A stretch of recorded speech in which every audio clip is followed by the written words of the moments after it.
good. It actually annoyed me yesterday, the fans getting annoyed with the players. I don't think the players, well, they are the problem, but they're all trying as hard as they can. I don't think that's the issue. They're just not good enough.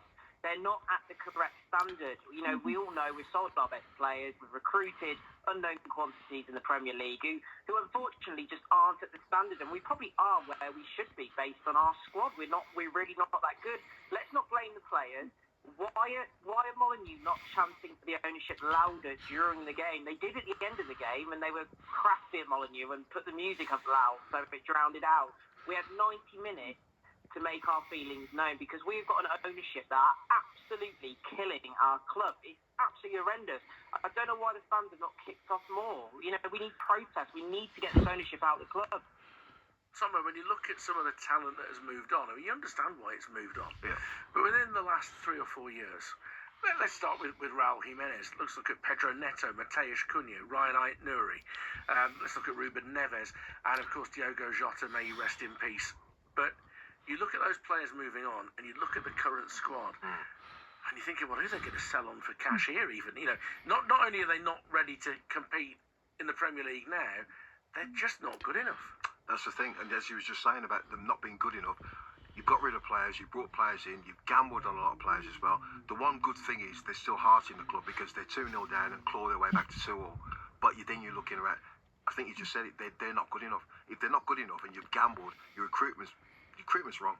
You're bringing in players that aren't good enough, you're gambling. And the moment you're gambling, and this is the 3rd year running, this is happening, like, you've got a massive problem ahead. You've had 2 good wins in the Carabao Cup this year. It's been very interesting to see how full the stadium is for Chelsea in round 4 on Wednesday night, Richard. Yeah, like, you never know, it could be our saving grace, and we could have a cup run. I think Birmingham City did it years ago where they got relegated and won the cup. But I very much doubt it. With Pereira as well, obviously it's gone downhill with him, and again I feel bad for him. And I was thinking actually yesterday how everyone's questioning why Fosun gave Pereira that contract.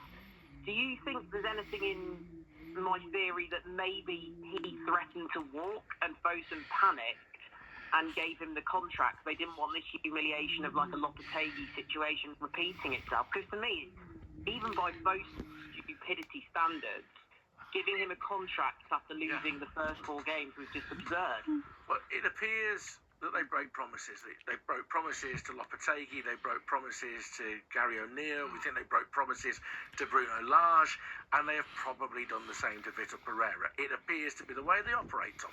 Yeah, and Vitor Pereira has kept saying things like, I've only just got my players in. At the end of the window, Wolves are still running around trying to source out players. Now, if your recruitment's any good and your organisation's any good, it doesn't happen. You get the odd deal for the last day of the window or whatever, but you don't run around and get 2 or 3 players when the window's closing. Like, that's just madness. You're actually grasping, you're looking around, oh, we'll have him. Will they fit into what you've got? The answer is obviously no. Bottom line, before I let you go, Richard, should Vitor Pereira still be in charge for the Fulham game next Saturday? I would say no, but part of me thinks whoever comes in charge. I heard Gary O'Neill say on Monday Night Football last week, sometimes it's not the manager, it's the structure of the club. And I just think whatever manager you put in charge of Wolves at the moment, they just would not be able to thrive under such a shambolic structure throughout the club. So you could have Pep Guardiola, you could have whoever. It's a rotten structure at the club. We need new ownership, the whole club just needs turning upside down, which is very sad. We've gone massively backwards. Great stuff, Richard. I mean, you made some really great points. Heartfelt, but very reasonable. And you know, we're going to hear from a lot of Wolves fans inevitably this evening. We will cover other clubs as well over the hour. But let's talk to Darren in Hampstead as well. Hi, Darren. Hello, Richard. Hello, Tomo. Easy, Darren, you right? I've